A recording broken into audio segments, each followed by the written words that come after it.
السلام عليكم، مرحبا بكم جميعا. اليوم عندنا وصفة تنفع للمصيف وتنفع حتى للعشاء. وصفة سهلة وبسيطة، وهن سندوتشات شرائح الدجاج. ان شاء الله تجربوها الوصفة وتعجبكم. قبل ما نبدأ الفيديو ما تنسوش دعمي ودعم قناتي باللايك والشير، واللي اول مرة يشوفني اسم قناتي مطبخ رسيس يشترك في القناة ويفعل الجرس. مكونات اليوم عندي سهلات وبسيطات. هن صدر دجاجة قطعتها شرائح بالشكل هذا، راس بصلة كبيرة قطعتها حتى هو شرائح بالشكل هذا. عندي جبنة مبشورة، أي نوع جبنة تفضلوا أنتو. 3 فصوص توم مفرومات ناعم، كشيك ملعقة كبيرة أو كشيك كبير مستردة، ملح، فلفل أسود، زعتر جاف، وملعقة كبيرة صويا صوص. تو عندي طاوة على النار فيها زيت، خليته يسخن شوي. نحط شرائح البصل، نحركهم ونخليه يتكرمل، وكل شوي نجي نحرك بس ما ينحرقنش. تو بدا يرمض عندي ويتلون، اللون بتاعه بالشكل هذا يتغير. عندي ملعقة كبيرة صويا صوص، وتقدروا تستبدلوها الصويا صوص بحتى ملعقة خل. خليه لين يتغير لونه ويتكرمل. نغطي عليها توا. بعد ما تكرمل معي البصل بالشكل هذا نحوله.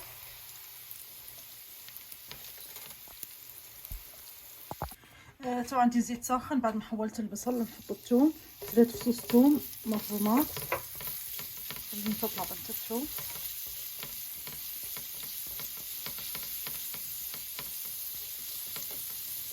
تو نحط شرائح الدجاج.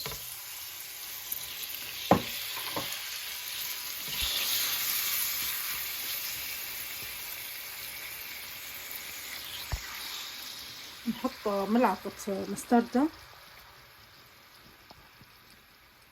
ملعقة كبيرة. ونحط فلفل أسود، ملح، وزعتر.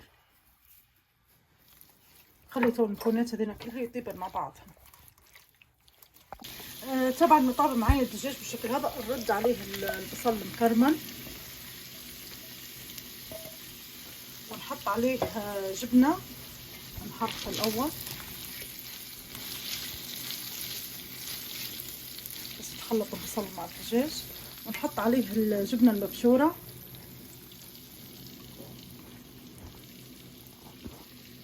بالشكل هذا، ونغطي عليه نخليه دقيقتين لين تسيح معايا الجبنة بس. تو نحشيهن السندوتشات بالشكل هذا. هذا شكل الجبنة تو بعد ما ساحت.